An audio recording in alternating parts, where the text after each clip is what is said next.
Pelicans win 116-103 over the Atlanta Hawks. Let's do it. First took away. That's the best. Get your money's worth out. Presented to you by the Birdsall Lawfirm, the official injury lawyers of Pro Pels Talk, located at 19 Poydras Street by the Superdome. Give them a call at 504-523-5413 if you or someone you know has been involved in an accident. The Birdsall Lawfirm, the official injury lawyers of Pro Pels Talk. In studio tonight, Ross and Lido. What's going on? See a lot of comments. Ross, we're going to start with you tonight. Man, Zion just looks awesome. We're going to have to start with Zion Williamson. I got to pull up the box score here. He goes 10 and 14 from the field, 7-10 from the free throw line, 7-6, 6 rebounds, 27 points in 36 minutes. I personally think he looks like he's in his best shape for sure this year. What are you seeing from him? Yeah, I mean, look, I said this to you earlier. I don't know exactly what it means anymore, just because we've said it, countless times. But like, for whatever him being back is, like, he's back. But I mean, I think he's back to something close to the best NBA version of himself, right? Like, I don't know that you're ever going to see the high flying Zion from high school or even at Duke, but for what he's going to be in the NBA, I think he's back. And you're seeing it on both ends, which is what I think is important, right? Like, he's making defensive plays that are telling me now, like, oh, okay. Like, wait, you mean do you mean this?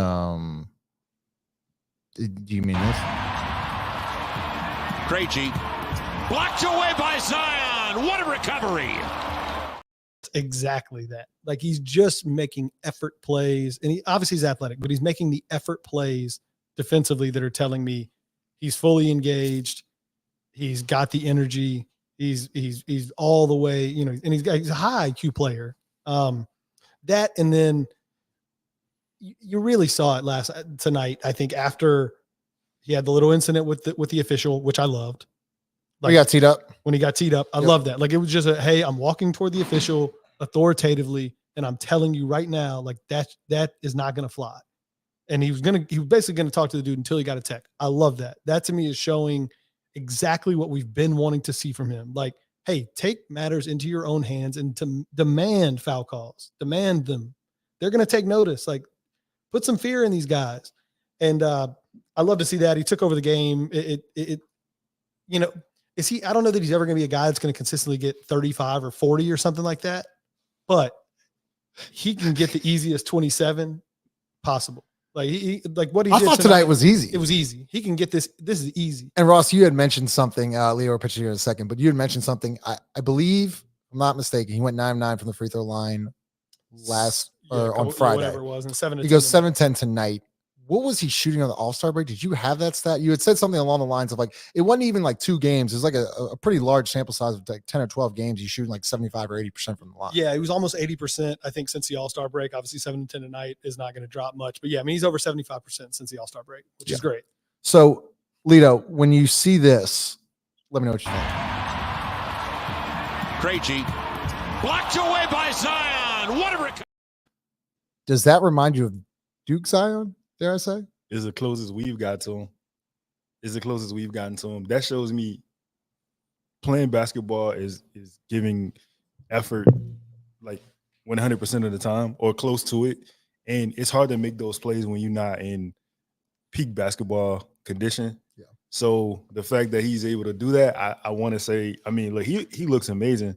And he's done this, I want to say, the last 5 or so games, he's had a block or an emphatic one at least. Or even attempting it. He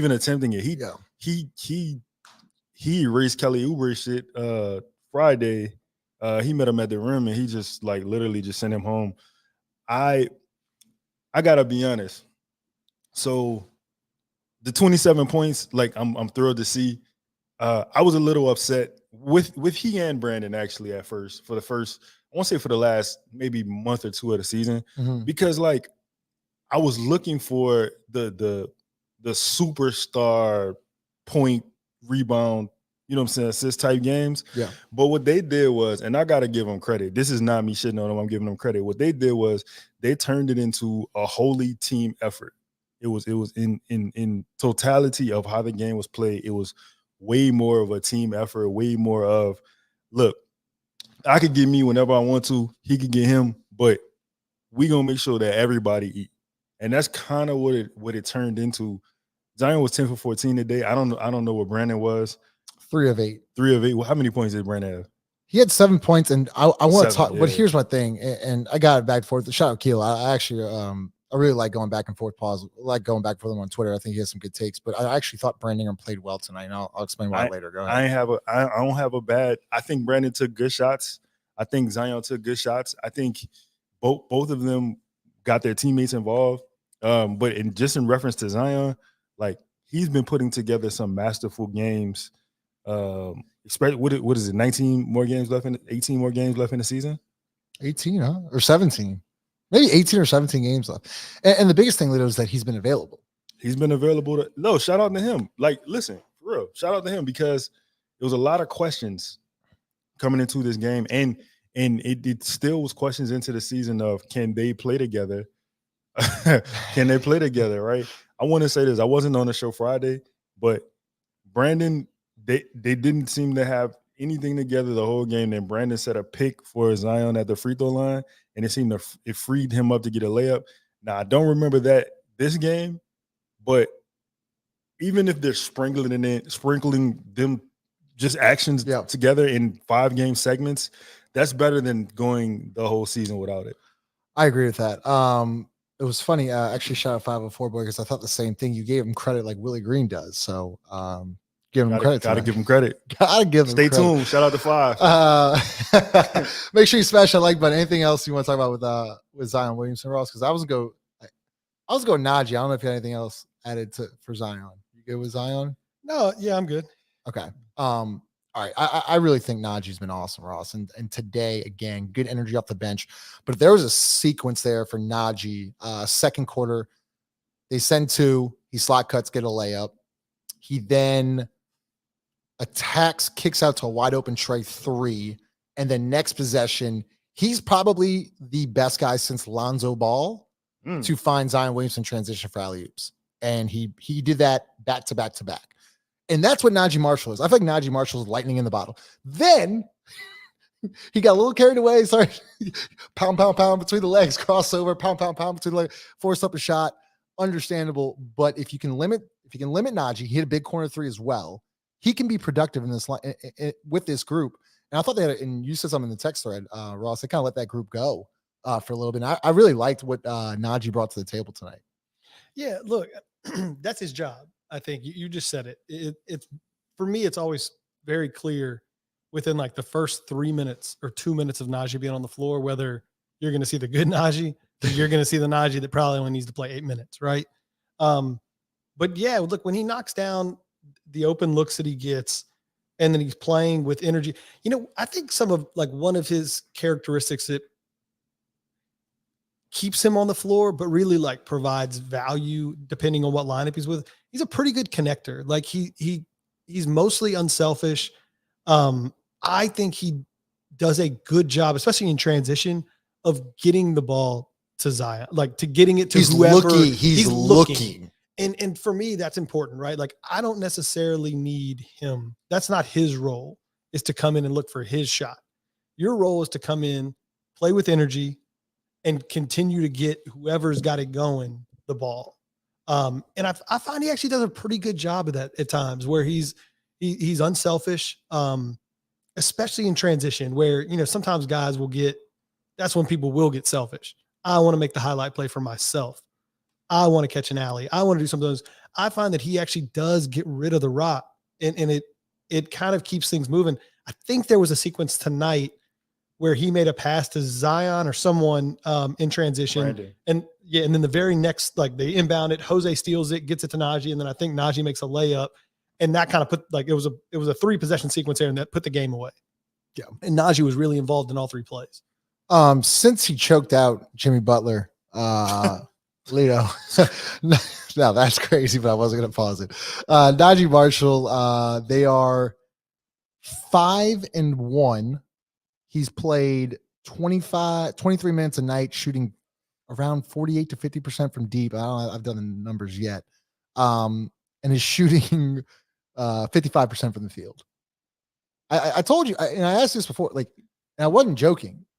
You know, his name was in the trade rumors, and that's for a player that's really hard to play. And then you'll be like, well, fuck it, my team might trade me anyways. Like, why do I want to be here anyway? Since the trade deadline, since that Heat scuffle, I really think that Naji's found a role, like back what you saw the first couple months of what Naji Marshall brought to this team. He's understanding his role, he's thriving in it, and I think that he's just playing some of his best basketball. Yo, Ross said something. Ross said that Naji gets in the game and he looks for the better player. It sounds like Naji understands hierarchy. It sounds like Naji is a guy who is bought into the role of whatever his role is, and he understands that. Yo, what you said he's the best lob passer since Lonzo? Yeah, I would say so. Who would you say, Jose? Why is it, regardless of who is it, why is it hard to throw Zion a lob? Why? Can I?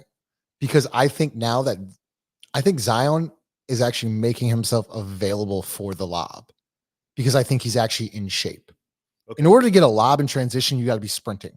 I think I've now seen Zion do this night in and night out, something that I haven't seen him consistently do. You've seen it all the time. My only counter is it don't even have to be in transition. It literally could be a drop step like he's posting a player up drop step the other way. And like, especially when they reverse the ball. Oh, but Lonzo was really good at that. You're talking about like the spin shoulder and throw over the top. Yeah. Like when he posts. Yeah. But man, shout out to Naji. Naji is a controlled chaos when he plays how he's supposed to play. It's why you say controlled chaos. I think it's uncontrolled chaos, which I'm kind of all about. Is uncontrolled when Ross was saying when you see in the first couple minutes how it is, and then you're like, yeah, maybe we should go with whoever because like it's not working tonight. Naji's been doing a good job of reining himself in. Like that play Ross was talking about, he was attacking, I think, Fernando on the perimeter. He got into the lane. He slowed down. I think Joel or AD said he downshifted, which he did, and he found Brandon cutting in transition, and he got him a layup. And then, like you said, the follow-up, Jose Steele, Naji layup. I think Naji playing well. I think you said he was a connector. I think Dyson could learn some points from Naji because Dyson is a decent connector also. But the thing is with Dyson, he just picks up his dribble too early. I'm not shooting at Dyson, but I'm just saying you have a guy who kind of like the same body type, right? Like you could potentially learn some things from him. He's an older in the sense of he played 4 years of college basketball. You could learn some things from him that you might be able to add to your repertoire. Yeah. This before we get off Naji, because we are complimenting him and that's great, and he has played well these last few games. But this is sort of for me the peaks and valleys of a 15-minute a night role player, right? Because the handful of games before we went on the road, he was awful. He was awful. Yep. The two games, I think against Indy, one of those games was a game we fussed at. Yeah, against Indy, he was awful. He was terrible. Right? He was terrible. Bad against Miami, and there was another game I think between Indy and Miami where he was also New York. Yeah, New York. So these are the peaks and valleys of these guys, and that's fine. Like this is what Naji Marshall is. On a given night, he's going to be productive and he's really going to help you. And he's going to play 20 minutes. But you have to understand on those nights where he doesn't, he needs to play 8 minutes. And hey, we'll give it another run tomorrow. There's no shame in that. Like he's your 8th guy. Like this is just what it is. Yeah. We can't rely on Naji night in and night out to win, to be part of the winning recipe. He can be part of the recipe. It can't be one of the main ingredients. I think that's a very important point because I always ask, why do the Pelicans role players have so much responsibility? Yeah. Especially you're talking about Jose and Naji, really. Like, how many times have you seen this team come out flat and you're like, fuck, we need Jose and Naji. Yeah, but you're right. But that is their role. Like that's it. Like this is your job. Hey, 1 out of every 3 games, we're gonna really need you to come in and play with a fire under your ass. Can I make a There's no way. That's not. There's no way. It's just Lito Why always. you ain't wait? Why you didn't call it? No, out? because Why- the problem is you always call me I out. And that's the called it. problem I have. You never call A it out fire for anybody else but me. But it's A whatever. fire But there's under your ass? ass. It's just out. It's just ass. Just like under cheeks. your ass is I think it's what was on the sports line. Like it lingo. was So then give me that because you always do that. Anyways, to your Pacers point though, Unbelievable. Ross, hold on. To your Pacers point, you said he played 20. And look, I agree with that. I was like, how do you not get up a shot in 28 minutes? But I looked at his box score: 8 rebounds, 4 assists, 2 blocks, and a steal. He did have 4 turnovers, but I do see if you're going to play 28 minutes, you got to get a shot stepped up. So appreciate everyone in the room here. 280 people. Make sure y'all smash the like button if you're new. Welcome. Make sure you smash the like button. Helps out the channel. Let's talk Trey Murphy. Ross. Bad man. He's Bad. back. He's back. I mean, shit, I'm forgetting his name. Brett. Usher. Sorry, from last week said it like, and it's funny how appropriate that statement has been. Like he is the ultimate weapon. Like when he shoots the ball like this, we just talked about it. Is we've all been super complimentary of Herb, right? And the way he shot and how much he's improved, and that's awesome. And we don't want Herb passing up any open threes. We're all on record now of saying that. But when Herb gets hot, it still ain't nothing compared to when Trey Murphy gets hot. It changes the way you have to play defense. It changes like the respect he has throughout the league as a shooter, as a guy that can totally change a game with his shooting. It's just different. Like not everybody is treated the same. When Trey Murphy starts making threes, it changes everything. Everything. You now like you have to pay attention. You've got to stay glued to your guy in rotations. You can't leave him.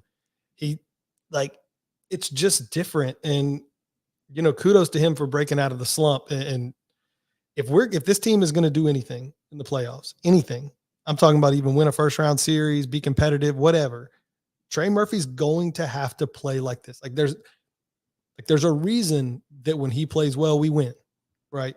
Like I haven't looked at the numbers. I don't have some special stat to give you other than the eye test for this one. Now I will go back after and find something, but when Trey Murphy plays well, we win.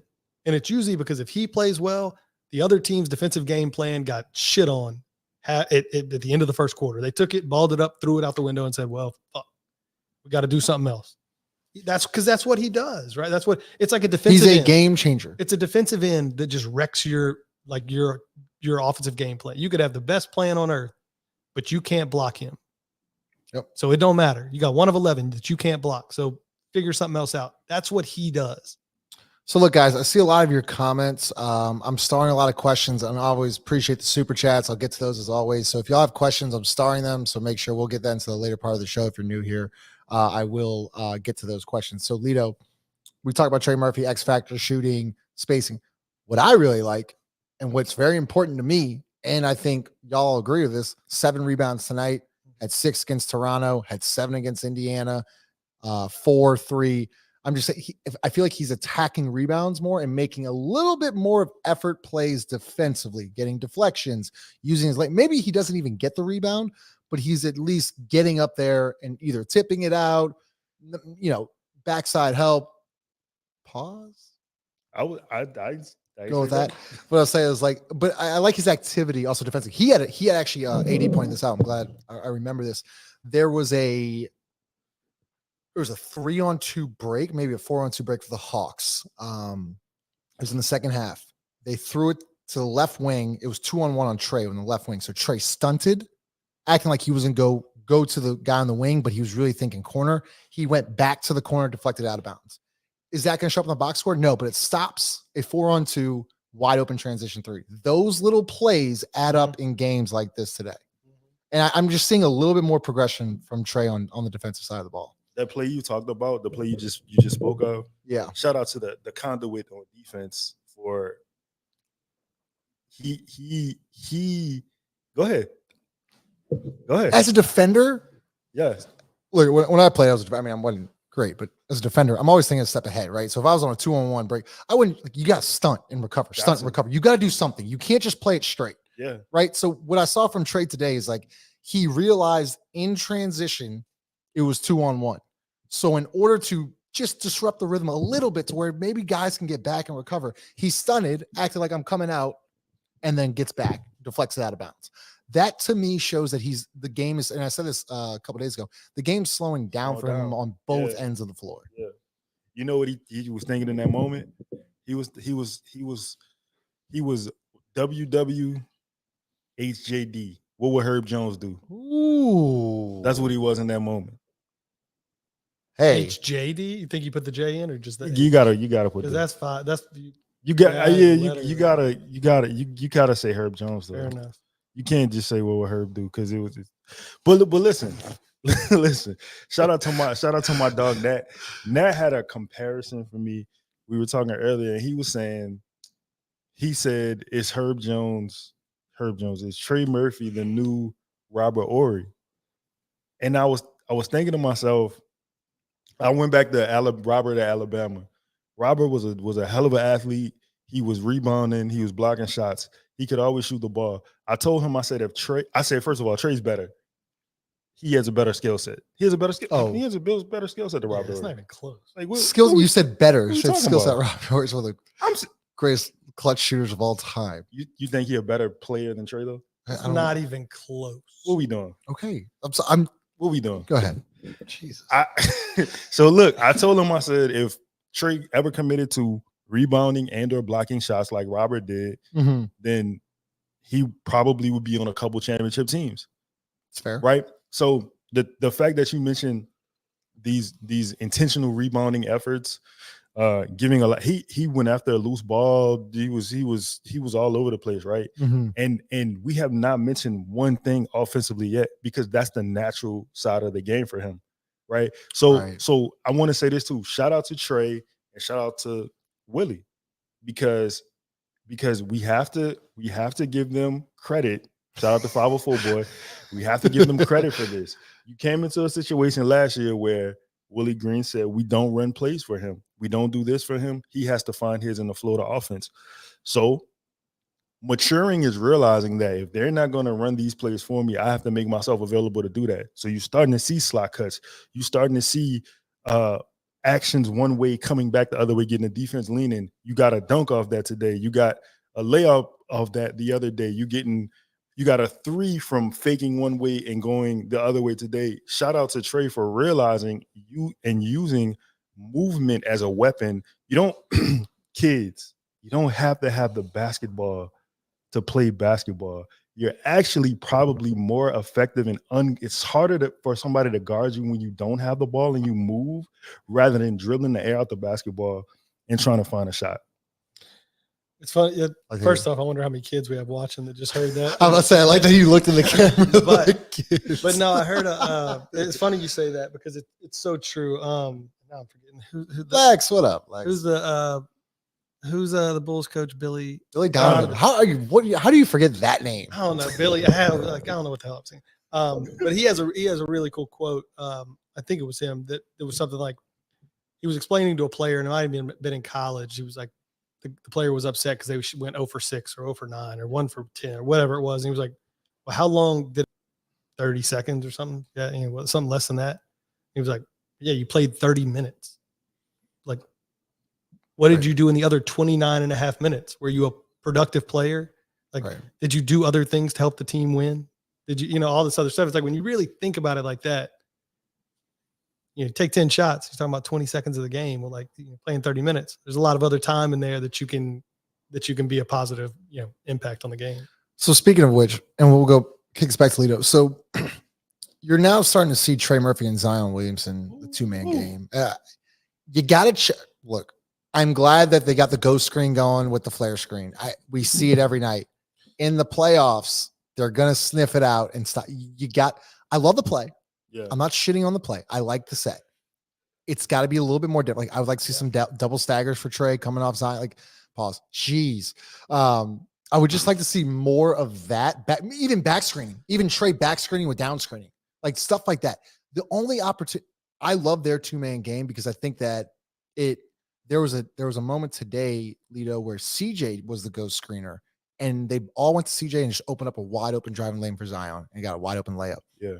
But let's talk more about the Trey Zion 2-man game. Yeah. In the playoffs, if Trey's gonna be shooting like this, what do you like? Okay, what are you gonna do? See, the thing is, he doesn't even have to shoot like this. Just the threat of him being on the floor with the ability to maybe make how many he made 6 tonight? See, I think it went 6 of 13. Let's say he made 2, but he shot 9 of them, right? You still gotta respect the other 7 shots, even if he missed them. Because you cannot leave that guy. With Justin, with Trey and Zion on the floor together as a 2-man game. There's this game called NBA Jam, if anybody's familiar with it. Bro, like, yeah, like the fucking ball would just be on fire. Because who you gonna guard? You can't. You gonna leave Zion? You gonna leave Zion? Okay, you gonna go to Trey? You go leave Trey? Who do you got to pick your poison at some point? And honestly, you saw that a couple times tonight with, I think B.I., Trey, CJ, Zion on the floor. People are always. People still gonna leave Herb. They gonna leave him. That's gonna be the game. I was talking about this. Like I forgot. I was like, look, that's the game plan. You're gonna leave him. It is what it is. Like, it doesn't matter if you're smart. If you're smart, you leave him. That's the guy that you leave. You still make Herb have to make those shots. Yeah. You don't give the same opportunity to Trey though. No, that's not gonna happen. So, if I had any,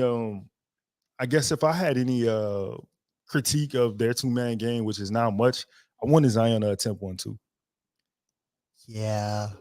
He and it's not even I want. Would you say 1 or 2 a game? He got to shoot at least 2. You got to keep him honest, regardless. Dude, if he hits one in the playoffs, like as a coach, and I've been in these like as a coach, if he's gonna be hitting threes, you're like, you look at the bench like, fuck. You know what? That's happens. literally what it is. You know what happens, right? It's literally the girl from South Carolina. She shot the 3 that she never shot before, right? Nobody respected it. But the thing is, let's say Zion makes 1. You're gonna have to in your competitive mind, you gonna start closing out harder. Yeah, I think so. I mean, I don't. For me, it's 1, and it's not even 1 a game. It's 1 every couple games. Even it's more of the comfort of how he's shooting it, right? Like we all talked about that 1 that he made with the game he shot 2. And he made 1 of, I don't remember the game it was now, a couple, maybe against the Knicks or something like that. But that second one he shot, like he just caught a pass and just shot it. There was no thought. It wasn't like he's not guarding me out here and I'm kind of tired. Let me like shoot. It wasn't that. And so I'm okay with him, taking some, but for me, I don't necessarily still need it to become like an all the time thing. Cause I don't think it matters. That's fair. I don't think it matters. Like, I don't think any team, maybe an individual player at some point says, oh, man, I ain't just going to let him shoot a wide open one if he makes 1 or something like that. But for the most part in the playoffs, if teams are sticking to their defensive principles, they not running out there to Zion. No. He'd have to make 4 of them. And if you made 4, it's like Giannis. You just say, fuck it. Yep. And whatever. It is what it is. And that's how you get 50 in a Game 7 closeout. Maybe. I'm just saying that's what Giannis did. The funny part is that his first game ever in a Pelicans uniform, Zion literally went 4-4 from deep against the Spurs. Now I know that's 5 years ago. I'm just saying I don't think that form's like not don't even have to be a thing of the past though. Like it don't. I agree. I totally agree. Back to the Trey thing though. The one thing that you never see from him that I would like to start seeing, and most great shooters are guys that at least have been really good movement shooters in my head. There's a play where they're either running the baseline or they start below the basket and there's some down screens. Trey never starts an action in the paint, like ever. That's what's got to change a little bit. And I'm not blaming Trey. It's like, it's clearly just not part of the game plan at all, but I think it would free up so much because then you would have the players that are already down there having to pay attention to something else. When Trey's just out there standing there, spacing the floor, hey, great. Okay. Like you got to pay attention to him. It does open the floor up. It creates more space in pick and rolls. I get it. I'm not saying that's a bad thing, but if you had a couple of actions where he was starting on the block and you were able to utilize JV, you were able to utilize maybe CJ setting a down screen, like think about what that adds in off the ball that those other defenders now have to start paying attention to. You've now got 2 elite shooters running an action for each other off the ball, under the basket, wherever it is. Like, well, now you can't just pay attention to Zion with the ball up there, right? You can't just pay attention to Brandon bringing the ball up the court. You got elite shooting that's running actions way away from that you have to pay attention to. So I think stuff like that what you'd find is defenders would miscommunicate. They'd both run with Trey. Yeah. Sometimes you'd get so many of those just easy. I think about, this set. Yeah. I think about stuff back in the day when you like some of these actions where you'll see the big set of down screen, both guys go with the shooter who's screaming off of it. And then you just dump it straight there to the center who's standing by himself, catches it. And I think we don't get some of the really easy baskets we could get with the level of shooting that we have when Trey and CJ are both on the floor together. I really think that, like, and I'm going to try to draw it up for y'all. I don't know if y'all can see on the stream, but if you start CJ here, just a simple back screen for Zion coming off, and then you throw it to BI, and then a down screen for Trey. It's holding up an index card. Like, people can see. You gotta. Oh, shit. The camera's there. The back screen, down screen. I'm showing this way. I'm like, it's a back screen, down screen. That's what I'm saying. If you start Trey in the block, get a whiteboard. Give me a whiteboard, man. I'll draw it up. But no, for real though. Like, I love watching the Golden State Warriors because it's funny in the game plan. You're like, well, Steph Curry can shoot. Everybody in the fucking world knows, but why is he always so open? Because he sets devastating back screens. I mean, devastating back screens. So where, hey, I'm gonna come, like, it could be Draymond. It's usually not Draymond coming off. It's probably even like Looney coming off. But he sets great back screens, which frees either defender goes, he has to go, or not. It's a layup for Looney, and then you get the down screen from Draymond. He's coming off. But you know this too, Justin. I'm sorry to cut you off. What is the action that everyone on the court sees? On what? Every defender on the court can see what action. The one that's happening at the top of the key. Yeah. At the top of the key. So anything happening between the timelines and the top of the key, everyone sees that. All the defenders see that. What's the one that some defenders don't see? And it's the shit happening under the damn basket. Yep. Because you got to guard your man, and your man has the ball at the top of the key. Right. Zion Williamson has the ball at the top of the key. You ain't fucking looking nowhere else. You're looking right there. Right. And so you've got to, I think if they would do more stuff that isn't just fixated right there above the free throw line. It's just a simple run out. Like, it's cool. Like, I get it. It's working right now. I'm just saying I would like to see more things implemented. Definitely the next level. Yeah, it's like the next level. I think that's a personnel IQ thing. Like, I don't really blame coaching for that. I think if you look at what's going on in front of you, you see how, if your man is guarding, if you're face guarding me and you're looking at Zion, why would I continue to just stand here? I'm gonna move. If they have, I look, I agree with you for sure. But I'm not gonna put all of that on the players, because guys like Trey that have, I won't say criticized, but he's had a different relationship with Willie. Sure. Okay, I'm glad you brought that up. Do y'all think, and I've noticed this more and more, like there was that moment a couple weeks ago where, or maybe even a week ago, where like Willie was like, welcome back. Yeah. Locker room, he had the same thing. Like, I'm starting to see more and more of just like high fives and like complimentary stuff from Willie to Trey. Do y'all think that relationship is growing? Because look, they got off to a rocky start. I think we've all heard things, like we can call a spade a spade. They've gotten, but that doesn't mean it can't be fixed. And I feel like Willie has gone out of his way to show that, like, hey, we got Trey's back. Like, yeah, like he's an important part of this team. And I think that, I don't know, Lee, I'm seeing more things from Willie that I haven't seen in previous years with Trey. I don't understand the problem. I don't know how the problem came about. I don't know how you're the coach of the team. You look at that guy and you shouldn't want to quell any issues that you have on him. There shouldn't be an issue. But at the end of the day, 504 boy, you got to give him credit. He figured it out. That's the third time you said it today. Hey, man, I'm handing out loans. Look, you got to give him credit. He matured in realizing that, like, we talk about Zion and we talk about Brandon and everybody else, and this team is only gonna go as far as they take them. But the same with Trey. Like, you talked about Trey's superpower. You talked about how he catches fire different from anybody else on the team. So you would want to then run a play for him. You would want to have a good relationship with him. Maybe find out, what his temperament is as a player, as a person. Try to get on, common ground with him. And it seems that they have done that. So you got to give them credit. They did it. That's 4. I do have to address this comment. I've been wondering. So Leo's wearing a jacket. Ross is in shorts. How can the temp be different? Separate chairs are so close to each other. Hey, Pat, I'm so fucking cool, dog. like I don't know what to tell you. I ride around in the drop with the AC on. So damn Jay-Z line and all that, like. Showed up photo Whoa, shoot man. fresh. He's about to call the paparazzi on himself, Yeah, man. Like it's all the time. Come on, Pat. You think I can't, Pat? I came here to get fresh. I didn't come here for the temperature. I'm just a run-of-the-mill white guy. I sweat all the time. So this is what you see is what you get. Thank God y'all can't see what I'm wearing right now on my shoes, on my feet. 35 minutes. So make sure you like the smash that like button. So what we're gonna do is we're gonna talk about Brandon here. We're gonna go commercial for a minute, and then we're gonna let y'all drive the show with fan questions, comments. I have a few starred. If y'all have comments or questions, we'll definitely answer them for y'all on this Sunday night presented by Company Burger located 4600 Birdsall Street. Okay. Shout out to my guy. I think hopefully I'm pronouncing your name right, Keel.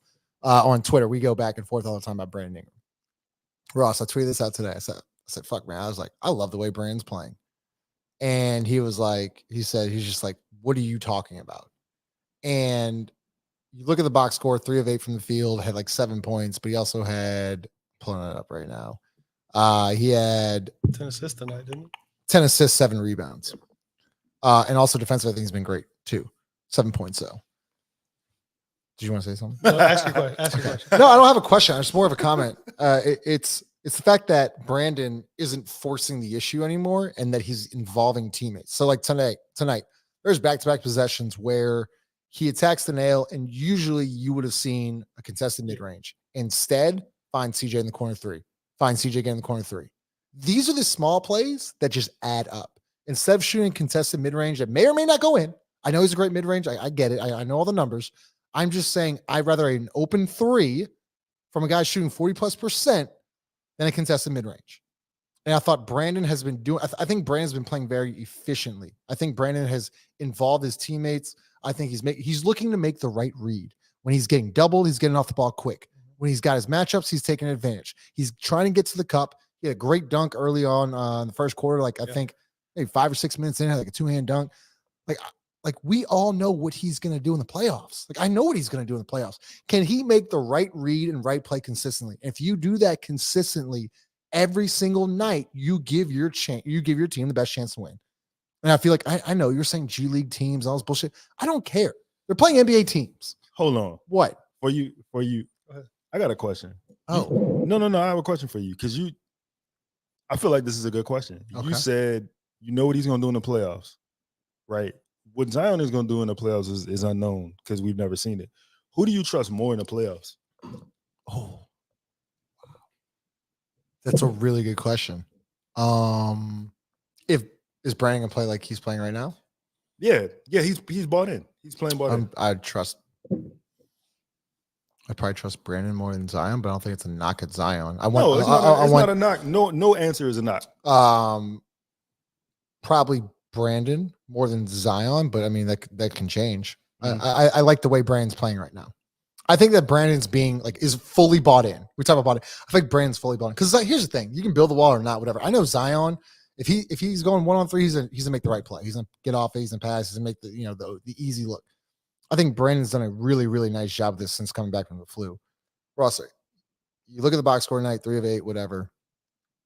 I think he's playing great. I don't give a shit about 7 points. I think he's making the team better. Yeah, that's the big thing. It's like this is always goes back to what we've like the good Brandon versus the bad Brandon. Like Brandon can impact a game, I think, in a lot of the same ways Zion can when he decides to play winning basketball. Like the two things I've seen since he came, especially you're right. I don't know what it was about the flu. Since he came back from the flu, there's been 2 aspects of the game that have stood out to me. One, more of an impetus to get all the way to the rim. Like, all the way to the rim. Stop at Yes. 12 feet and pull up. Yes. Like you can get, it's the shot we talk about all the time. He can take that shot anytime, but put pressure all the way. Like go all the way. Like, I mean, we've seen him have what? 3 posters, like since he's come back just from the flu, 3 posters basically. Yeah. Like go all, Yeah. you're 6'10". You can handle the ball. Like you're a good driver. Don't bail the defense out by pulling up. So I've seen more of it seems like a concerted effort to get all the way to the basket, either for layups or getting fouled more. And that's great. The other thing is he's playing more defense. Like he's playing. There was a play tonight where he came across, like he was not the guy who was guarding wasn't involved in the action at all. He comes across the paint. Murray drove. He leaves his man, anticipates the pass, Mm-hmm. comes across, picks it off, goes down. I don't know whether we ended up with a dunk or what happened on the other end, but he's doing stuff defensively that's making a difference. Again, winning basketball. So I don't really give a shit how many shots he takes. There's going to be nights where we need Brandon to take 20 shots. There's going to be nights where we need him to do what he did tonight. Take 7 shots, 8 shots or whatever, get everybody else involved. We got a ton of open looks today. Like A ton. that's basketball. That's that's going to win us games. And so those are the two things for me that really stand out. Go ahead. It's a catch-22 because you look at the first thing people do is look at the box score. Right. And you see he had 7 points. So, he played terrible. But the thing is, if he plays that 7 points, 7 assists, was it 7 assists or was it 10 assists? 10 assists, 7 rebounds. How many points did he generate? Right. I'd love to see. Yeah. Right. Fuck. So the points responsible for that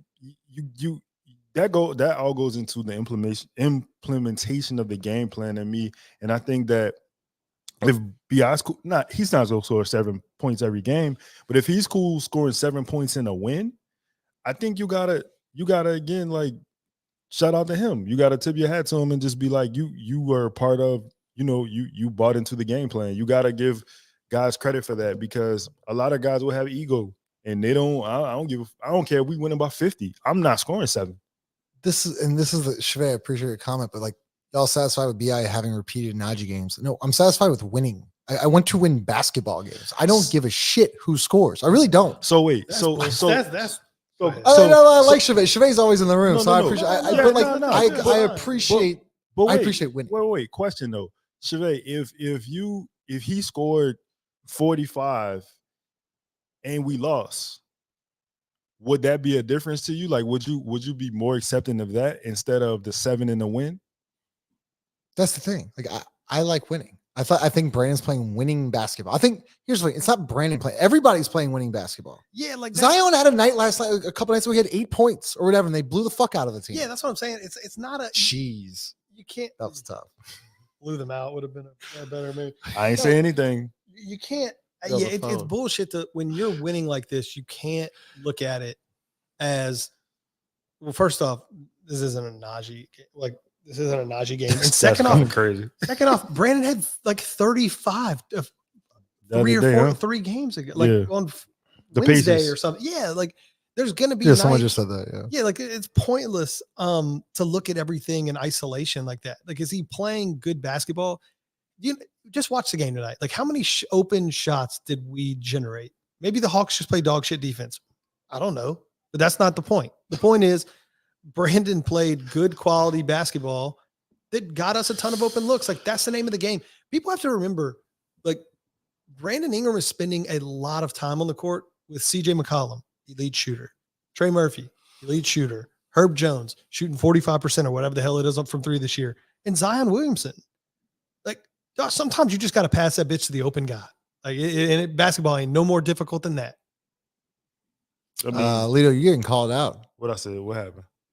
Lito Ross, you're not check Justin for the hard enough for that. Because Justin said if I call him out, he says I'm picking on him. When before the cameras rolled, I called Ross out and Ross didn't say anything. So it's funny you He's call sensitive. We know out. he's sensitive. Justin's sensitive. Yeah, we got kid gloves over here. I'm Wow. just trying to be respectful. So this is what we're gonna do, guys. Make sure to smash the like button for 45 minutes in. So I see a lot of CJ comments. We're gonna talk about CJ, but y'all gonna drive the show. So we're gonna go to commercial here for a minute. We're gonna take a minute break, and then we're gonna answer all y'all's questions. I have them starred. Super chats are always appreciated. Let's hear from DraftKings, and then we'll get to y'all's questions.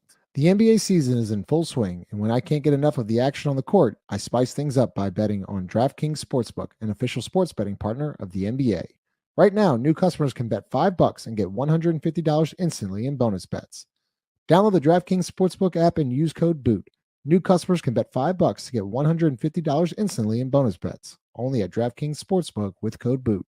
The crown is yours. Gambling problem? Call 1-800-GAMBLER or visit 1-800-GAMBLER.net. In New York, call 877-8-HOPE-NY or text HOPE-NY 467-369. In Connecticut, help is available for problem gambling. Call 888-789-7777 or visit ccpg.org. Please play responsibly. On behalf of Boot Hill Casino and Resort in Kansas, 21 and over, age varies by jurisdiction. Void in Ontario. Bonus bets expire 168 hours after issuance. See dkng.com/promos for eligibility and deposit restrictions, terms, and responsible gaming resources. Chung, I'm gonna run the company burger commercial just for you at the end of the show, just for you, Chung, because you're always here. We appreciate it. There's so many guys, there's so many people here. Lex, you're always here. David, you're always here. Mont Dog, always here. Corey, you're always here. Shout out to y'all. Yeah, but if you're new here, make sure you smash the like button. We really appreciate. Subscribe to the channel. We're here. God, we're here almost every night. We've missed 2 games. Boy, we missed the Pacers game. Boy, they let us have it. I'm sorry, guys. Like, there's nothing we can do. I'm struggling. We missed 2 games. Yes, I'm sorry, X. With you, man, or girl, I don't know who you are. I forget about you because you change your avatar every single time, which I really appreciate. You have a Trey Murphy one, so I appreciate you, X. And if I've missed y'all on the shout outs, Natalie, you're always here too. I know Rachel's always here, so I go on and on with Hobbs, Shaquille. Appreciate y'all. Young Prospect always here too. Mello, you too. Son, that's crazy. Let's talk about this. I actually like this. Ross, elaborate a little bit more on the Zion tech, because you made a point that stood out to me. He just walked to the ref until he was like gonna get teed up. There wasn't like this, like, I'm gonna take a couple steps, yell at you. No, he was like, I'm gonna fucking walk to you until you literally tee me up. And it was in the funnier part was in the middle of the play. Yeah, like that, like it was just, I liked that he wasn't gonna take no for an answer there. Like, he was going to get his point across. And it's unfortunate, right? But like, this is the NBA. Sometimes the only way for you to get your point across is to get a technical foul. Like, I'm not going to stop talking to you in some regard. And I don't know what he's saying. I can't hear it. I'm not in the stadium. And it doesn't, for me, it doesn't matter, because for Zion, it's different than a coach, right? A coach who doesn't, can't leave the coach's box or what, all this other stuff. Zion stopped playing. He drove, got fouled, passed it to whoever on offense, and then just walked, like, assertively toward him, saying something. And yeah, like, oh, these are normal people. Like, he got nervous. Like, I doubt Zion was like motherfuckering him. Maybe he was. I don't know. Hopefully he was, because he got fouled again and didn't. And so for me, it's like, that tech is worth it. And then also to see what happened after that. Zion started getting fouls called. Zion started playing with more authority because now he knows that foul is going to get called. He took over the game. And so, like, it's just one of those things where if you're not going to get respect, you have to start earning and demanding respect. Like, you've got to start calling that out. And to me, this is what you have to do. This is what he has to do. Like, I don't know what else can he do, right? If he's not going to, I think even AD and Joel allude to it, that he's a nice guy and he's quiet and this is out of character. Like, fuck that. This needs to be in character all the time.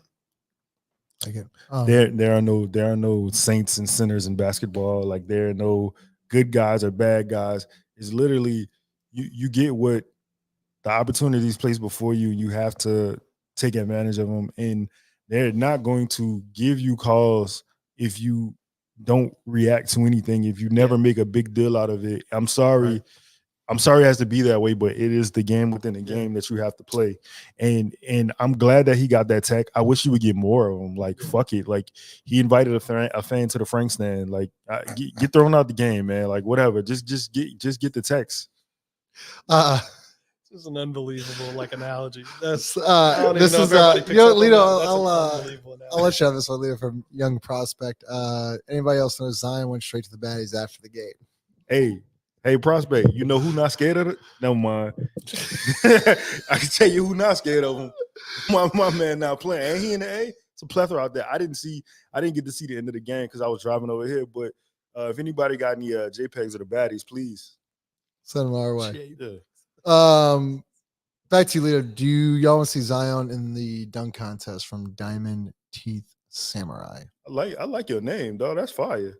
I kind of like that too. Shout out to I can't think of his name, but shout out to the creator of Dragon Ball Z who passed. I don't know why that just made me think about that, but shout out to my dog. Wouldn't have got Goku without him. I know you can't see the comments, but Dr. 318 said, "Can't be afraid of the hose, Lito." You said it. I didn't. Which leads me to my next one of Donald saying, "Hey Lito, Pels brought the strawberries, saw the hose out and about." Donald, it's Strawberry Fest somewhere in Atlanta. Is the home of the peaches. It might have been Peach Fest. So shout out to them. Would I like to see? What was the question? Would I like to see him in the dunk contest? Yeah, we'd like to see him in the dunk contest. Sorry. Yeah, I mean for sure, I'd like to see him in a dunk contest because per him, that would mean that he made the All-Star game. So yeah, I would like for him to be a multi-time All-Star, and I'd like for him to be in the dunk contest. I think it'll bring a lot of eyes towards the Pelicans. Obviously, it'd be good for his brand because it y'all can correct me if I'm wrong. It feels like people have kind of forgotten about Zion. Like he's not like he's not like the same big deal he was, but when he got here, but he's playing an excellent basketball. He is. I think it's the same thing we talk about with like the respect or lack of respect Herb gets in terms of like defensive player, all that stuff. I think everybody just is kind of past it. Right? Like win something. Like you want me to start paying attention, win something. And the other thing I think that hurts Zion is he never has the crazy game. Never gets 50, 60. Like he never, because he's okay with just winning. I feel like he just like I don't think he can get like it would be his style of basketball would be very difficult for him to score 50. Yeah. And so I think that hurts a little bit, but mostly like people just have seen it. Like, cool, you know what you're gonna get from Zion. Like go win a playoff series and then we'll start, like everybody will get excited again. Love this question from, I hope I'm not mispronouncing her name, Joshua Guzzi. Is this the best shape to Ross? Is this the best shape Zion has been in since getting into the league? I have a take on this one. But go ahead. It's either this or I mean, there was a point. I guess it was last year, or 2 years ago, whenever I guess it was last year. With Willie. Oh, you talking about media day? When he got hurt last year against Philly. Yeah, he was rolling pretty good at that point. But I would say he was rolling pretty good offensively. Yeah, I guess he was rolling pretty good offensively. I don't know. I think this is the best shape I've seen him in. It really, in terms of like playing both ends of the floor. He's got like you saw another gear today. Like he the thing happened with the ref, he had the little thing with the ref, and then I saw him kick it into another gear in the fourth quarter. I mean, man, there ain't many games in Zion's career we've been able to say in the fourth quarter he kicked it to another gear. I think he's like trending in a very good direction. Like I think this is the best shape I've seen him in, and you're more than welcome to go, Jess. But I like where he is. And I think if things continue to, we just talked about it. It was the Laker game on national TV in the play-in thing. From that point to where we are today has been a steady, not a straight up incline, but a steady incline to what I think is like something looking like his peak self. Yeah. So for me, we all know what Zion can do offensively. He can literally roll out of bed and score 30 whenever he wants to. Like that's just how gifted he is. For me, when I know he's in shape is chase down blocks and the alley-oops. When he's sprinting, from baseline to baseline, he's weak side help. He's rotating. Also, multiple times today. I'm blanking. It was early on, but he cut off a defender baseline, moved his feet, shuffled, in a defensive stance. I've seen way more defensive stances this year. Cut him off, and I think it might either force a turnover or a bad shot. Like those little things is what I'm looking at. I know this dude can get on the fucking block and just power into a layup. That doesn't mean you're in shape. When you're, like this, I mean, fuck, I'll just do this. You know what? This is how I know he's in. Krejci blocked away by Zion. What a recovery. That's the way you. Not huffing and puffing. Like he's just like, all right, next play. Like that's how I know he's in shape. And you're seeing that. It's not just one time. It's not like a one-off thing. You're seeing this every single night now. And what is his how many rebounds tonight? 6 rebounds. I know he can get more, but he's starting to really attack rebounds. It's not 4. So it's not 4. It's not 2. Yeah. It's 6. He had 12 the other night. He had 8 against Toronto. Like you're starting to see that trend up as well. The answer to this question by Joshua is Zion had a Soldier Slim shirt on the other day. So Soldier Slim would be rolling over in his grave if he was not in shape and he wore a Soldier Slim shirt. Like shit is real now, Josh. It's real. I like that. All right, let's do, you know what, man? 278 in here, 120 likes, just unacceptable. Wow, you pull out unacceptable. Crazy. Wow, this Unacceptable. is crazy. Make sure you smash the like button. I see some starts, so here we go. Lido, young prospect. I'm going to get to this question. I'm going to get to this question. But I'm going to go to Pelicans Nola first. Do y'all? This is kind of a crazy one. Do y'all think the Pelicans should start a big lineup with Cody Zeller and JV instead of a small ball lineup? Lineup when we play teams like Miami. Hey, Pelicans Nola, I'd rather drink bleach. I swear to God, like I do not want to ever see that in my life. Can you imagine? Why you gotta do that? Can you imagine that? Why? What did Cody ever do to you? Why does Cody always get disrespectful? He always does this celebration. My favorites. Listen, can you imagine the pace of It'd be that crazy that bro. offense? Nah, That man. would be crazy. Nah, man. I'm good. All right, I'll give you. I'll go. in the meet with Justin, man. Man, that's crazy, bro. Lead it back to you. Can we talk about Herb? How Herb had DeJounte Murray in shambles Please. all game. Go ahead. He was, bro. It was a point Herb fouled DeJounte, and it was like, like Herb be chilling. Herb kind of like shoved him out of bounds, and then you know how Herb made that three. I don't remember who it was, but he turned around. He banked it. He banked it. and talk shit. Bro, That's crazy to do. Herb crazy. fouled him. Herb fouled him and was literally like telling his teammates, "This is all day. This is all day." And he had him so frazzled. It was nothing that DeJounte Murray. I mean, but he know that from when he was a Spur. Like, this is not the first time. Someone in the chat had mentioned that, like, or maybe it was Chris Connor that tweeted out saying that, like, Herb's had DeJounte. He been in hell. That's his son. Like, He's been his do you son. think he took a little offense to the trade rumors? Maybe. No. I don't think he did, but I don't think it matters with him. Like, he gonna play one way. I'm gonna tell you this though. I love the intensity and the shit talking. Like, Yo, I love that. it's a little different from Herb this year. It's a little different. Let's see. SJ, we kind of Lido kind of I didn't okay. Ross, maybe I missed this. Just can we talk about how Herb pressured Murray to the point where he fired the ball at Herb? Did he throw the ball at Herb? Did I miss that? I ain't see it. I must have missed Actually, I might have missed that. If I did, let me know. We'll go back to you, Ross. Wahab, Sharif, question. If we play Larry 25 plus minutes a night, we got to talk about the Larry JV stuff. Question. If we play Larry 25 plus minutes a night because of his intangibles, why doesn't Cody play when his IQ and expertise exceeds Larry's? A lot of Cody comments. Shout out to Father Time.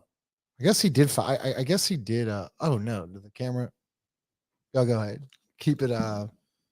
Ross, you want to take the Cody over Larry question, or? No, I don't, because I don't have a good answer for. That's just so unrealistic. That's like, why don't we just run like, your pops out there and see if he wants to get a couple minutes or something. No, look, that's never going to happen. But I am curious. Like, the Larry in the second half thing is so baffling to me. Like, I don't have a good. I can't. I just am struggling. Like a night like tonight, do you think that's almost a scheduled day off for JV? Like, in all honesty, bro, JV don't want a game that I know he doesn't want a game off, but like, do you? I just don't know. It doesn't make any sense to me otherwise. Like, why do the second half like start Larry thing?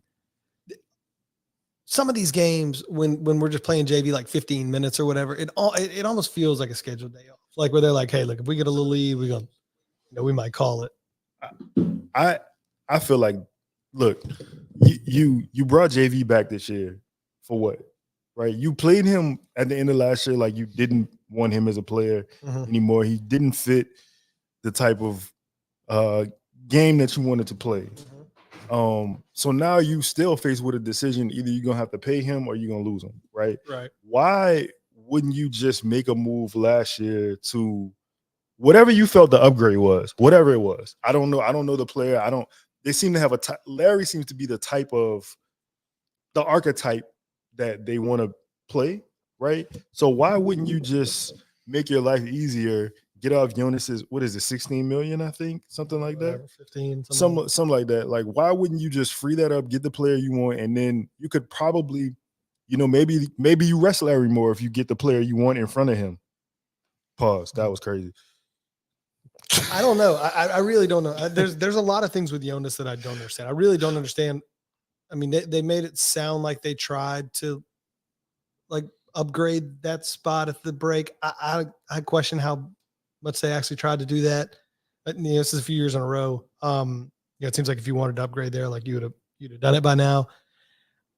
I don't know. I'm very confused by it. And look, to be fair, Jonas's usage has never sort of made a lot of sense to any of us. I don't think he's the best type of center for this team, but like, I also don't think Larry Nance is either. And so you're going to run into issues. Like, I think you made a great point last night or a couple nights ago. I don't know if you caught this, Leo, but Larry's got to play, but like 20 something minutes. Like, I want to see Zion. 29 minutes. Like, that's crazy, bro. I'm not saying he doesn't have to play. Like the same way that I want Hawkins to play, but I'm not saying he got to get 20 minutes, right? Like, what doesn't make any sense to me is like, that's fine. If you think your best version of your team, playoff team, has Larry in the lineup, cool. Whether I agree or disagree makes no point. What does matter is the fact that Larry is fragile. That's not my opinion. That's just looking at his career over the last 5, 6, 7 years, whatever. Larry doesn't have 25, 30 straight games to give you 25 to 30 minutes. So why are we burning 30 minutes of fuel for Larry Nance in a game in Atlanta when we were up 20 most of the game? Play JRE, play Zeller. Like, it's just not smart. If Larry is your guy for the playoffs and you're wanting to run Larry out there for 30 minutes or something in a playoff series, well, why are you doing what you did tonight? Right? Like, that's what doesn't make sense to me. Like, the usage of our fives makes no sense to me. None. The thing I hate sorry, Leo, I can't stand the start JV first half and start Larry. I think that's I cannot just start Larry the first half. Just start Larry the first half. It's so bush league. I can't stand it. Go ahead, Leo. It's terrible because this is the thing. In a play, you talk about the playoffs. I have evidence where JV has been the best player on a team in Memphis in the playoffs. And they ran their offense through him. It was regardless of what somebody will tell me, it was JV and Dylan Brooks, then it was Ja. That was the hierarchy of that team. So I know when the game slows down in the playoffs, I could throw the ball to Jonas, he could get a bucket. I know Jonas can get a rebound. You can say whatever you want about his lack of defense at the rim, but the stats say otherwise as far as him being terrible at being a rim defender. But the thing is this is no disrespect to him, but Larry can do none of those things. He can't get you a bucket. He can't rebound because he's 6'6", and he's not gonna block shots at the rim. So what advantage are you gaining when you play him over JV is my question. I'm not sure. I guess maybe a little more like lateral quickness in terms of defending, pick and rolls, which you're going to see a ton of in the playoffs. A lot of high balls. They're going to involve JV in every action. I mean, I can understand some of that in the playoffs, but it still doesn't mask the fact that you played Larry Nance 30 minutes in a game that you were basically up 20 the majority of. Like, play JRE, play Zeller, play EJ Liddell. I don't give a shit who you play. But don't play if you think he's the guy that you're going to need in a month and a half from now. Like, you did with Zion and Brandon. Yeah, You've done it with Zion and Brandon all year. Like, you've saved them. What do you do? Like, that's what doesn't make sense to me. I don't want it. All right. So look, we'll go 10 more minutes. Can y'all agree on 10 more minutes? You want to go 10 more minutes? 15? Can I get 15 out of you? Do I hear 15? Do we got 20? Do we have 20? 15 minutes? 30, 40. Yeah, come on. Okay. Lido. Shout out my guy, X or girl. Don't know. Percent chance Pels make it as the 4 seed. I had put this out today. I said, if you win today, you get a game. Let me see. Stay with me. You win today, you get a game on LA. You did. All right. They come to the blender on Friday. Yeah. That's another game. You beat Cleveland, and then you take care of business at home against Clippers. You're now then a game and a half out of 4. Yeah. with 15 games to go. And people are like, oh, the Clippers' schedule is easy. But it doesn't matter. You got to play the games. Could they possibly fuck around and get the 4 seed? Damn, Phoenix made a jump, huh? Made a jump. They went jump back. I thought Phoenix was 8th like 2 days ago. Well, they're seventh now, right? Those 3 teams, Phoenix, Sacramento, and Dallas, have all been kind of doing like going back and forth.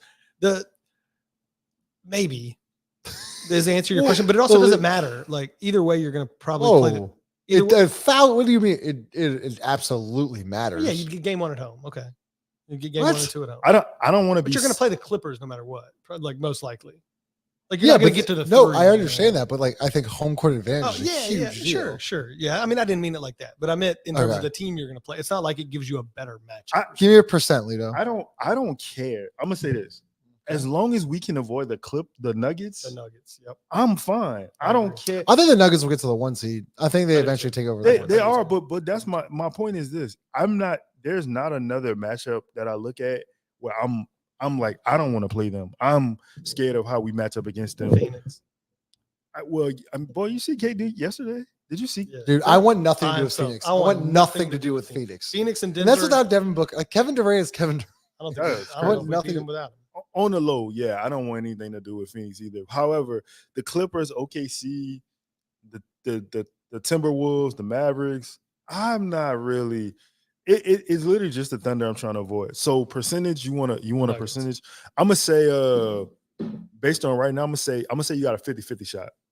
Wow, 50-50. Yeah, Lita, Ross, percentage. I changed. I'm optimistic now. Something's wrong with you.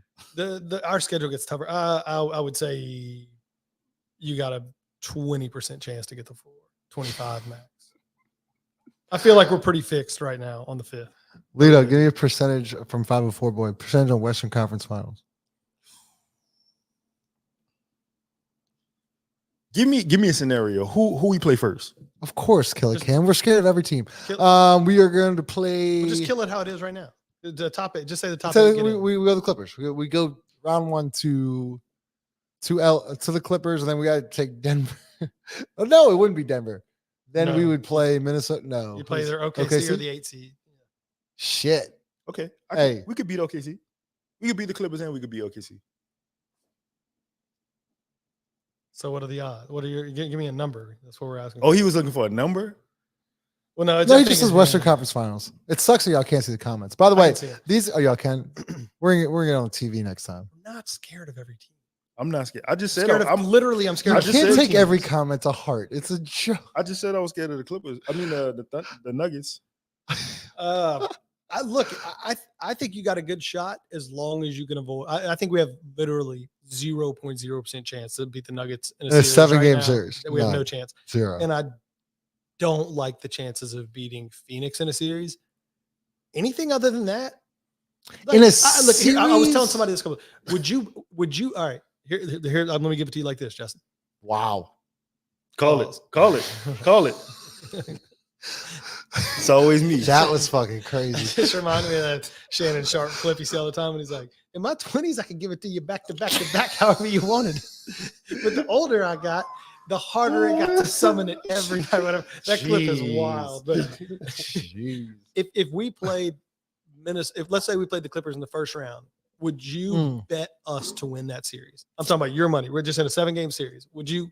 Let's say odds were even. Because it would be close. Because y'all talk about the Clippers. So I think Westbrook is a huge loss for them. I know you talk about Norman Powell. I like Herb Jones on Paul George pause. And I don't think that anyone has the Clippers have nobody to guard Zion. And I don't like you can put Kawhi on Zion. Cool. All right. Who's guarding BI? Oh, Paul George. Oh, stop. Nah. 5 coming in. Hour 8. Let me in. Whoa. What's up, man? Happy birthday. Happy birthday to Connor, by the way. What's up, y'all? Yeah. 5 Jordan. 5. We'll get to this. Western Conference Finals, yes or no? Hey man, that's a tough one. I'd have to see the matchup. Well, that's what we said. We killed it where it is right now. So like you got the Clippers first round, and then you'd get OKC second round. Ooh, I like the chances. I'm leaning crazy. It's not like it's not my birthday, y'all. It's my kids. It's my son's birthday. Nah, man, that's a possibility for sure. I'm like, if that's the case, I'm like 80% sure the Pelicans get to the Western Conference Finals. See? If What that's do the you matchups, see? right?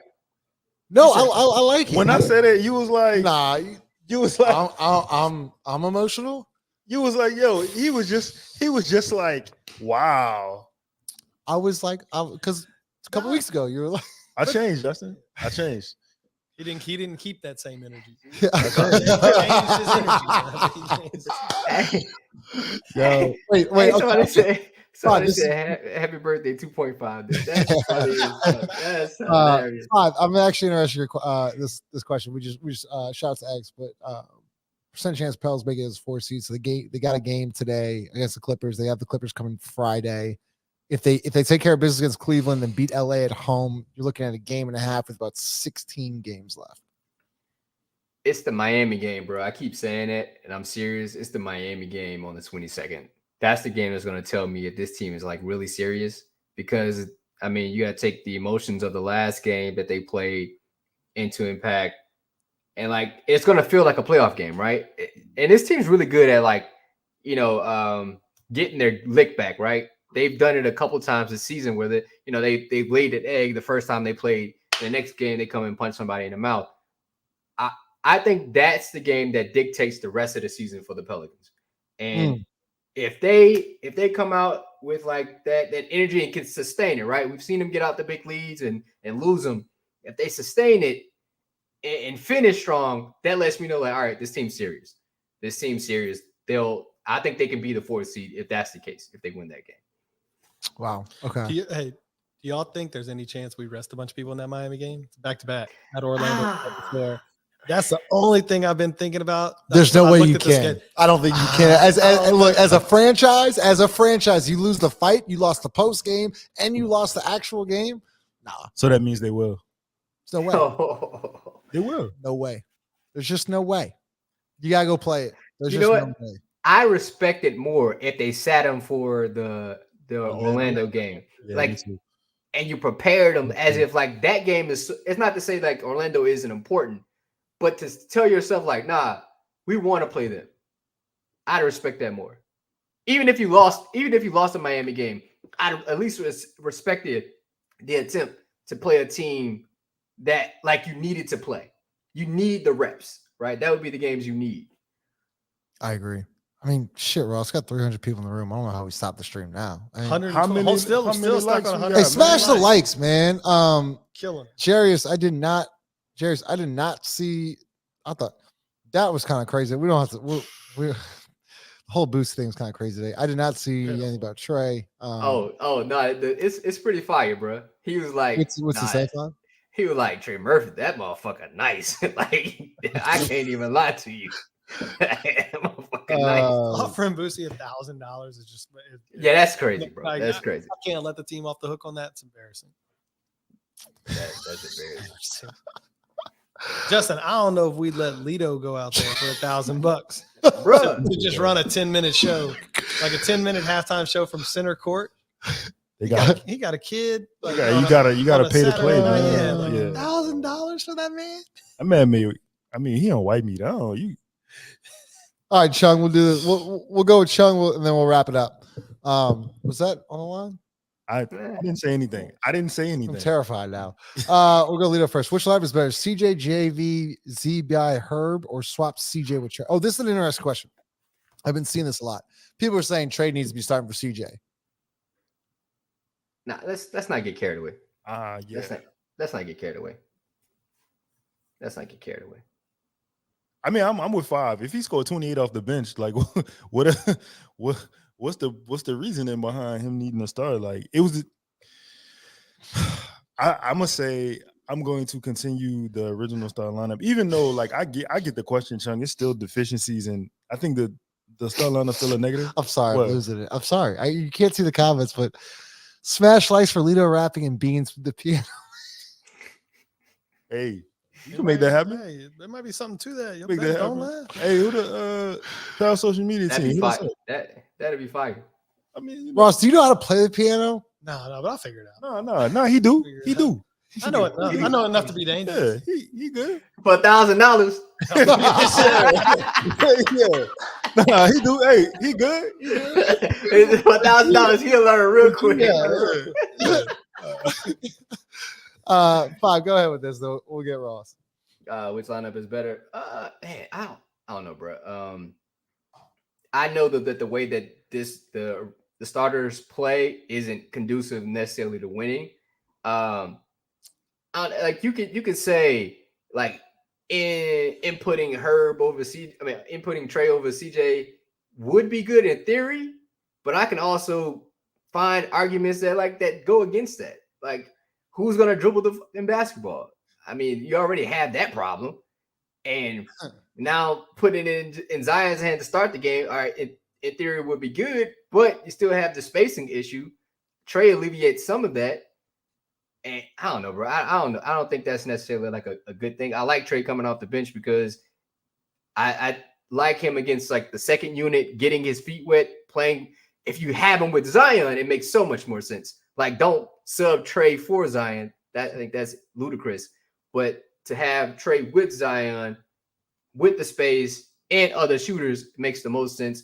And I think that's what we're seeing right now is like a barrage of Trey Murphy getting what is this, like 4 or 5 games where we scored 28 or 25 more? He's on a good run right now. Man.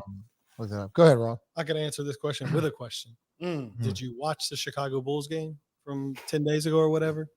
There's the answer to your question. If you'd rather play with Trey in there over CJ, go watch that game and tell me if that was just beautiful basketball for you. Okay. 5 seconds with Lito. Go ahead. Yo, so look, it's crazy because Kirk Cousins is probably gonna sign to the Falcons. Is that like an actual? Maybe. I think Denver is also on this line, but the thing is, it really don't matter because I'm sitting up here thinking today, Baker Mayfield got resigned. Like the Saints gonna have the worst quarterback in the division again, and it don't even matter who anybody else. Bryce probably gonna get better for Carolina. You're telling me Bryce Young and Baker Mayfield are gonna be better than Derek Carr? Is a fat baby heavy? If you feel hopeful about that, Michael Thomas. Michael Thomas? Mike, pull up. Here we go. 5 seconds. Here we Mike, go. hey, Mike, come holler at me. Mike, we fighting the same fight, Mike. Come holler at us. Like, come talk to us. Sit on the sofa. You know what I'm saying? We very cordial. Whatever you need, like we got you. We just want you to air out your grievances, dog. Like, before you skip town, before you go on to your next destination, you're probably gonna be a Chief with Pat Mahomes, maybe get a ring. I'm rooting for you. But check this out. Come holler at us. Come talk to us. Let's just clear the room. Like, I look, I got some Derek Carr tweets in my Twitter that I got loaded up. I ain't get a chance to get off yet. I'm telling you, we fighting the same fight. So come talk to us. Let's hear from Company Burger, just for you, Chung. Right. Company Burger is the official burger of Pro Pels Talk and Boot Crew Media. Located at 4600 Ferret Street, Company Burger has been locally owned and operated for 11 years. Grind the meat, bake the buns, make the mayo, get the homemade tots. Company Burger uses Creekstone Farms prime beef to create the best burger in the city with milkshakes to go and a full bar. Company Burger is open every day besides Tuesday from 11 a.m. to 10 p.m. Can't make it out? No worries, we have you covered. You can order online right now at thecompanyburger.com or check them out on the Toast or Uber Eats app. Company Burger, the official burger of Boot Crew Media. We got Bake the Buns, Grind the Meat. Who wrote that? Adam. Shout out to our guy, Adam. Oh, good. I can't even call it. Yo, shout out Company Burger. Everyone pull it up. Make sure you smash that like button. We'll see y'all Tuesday after Cleveland. See y'all.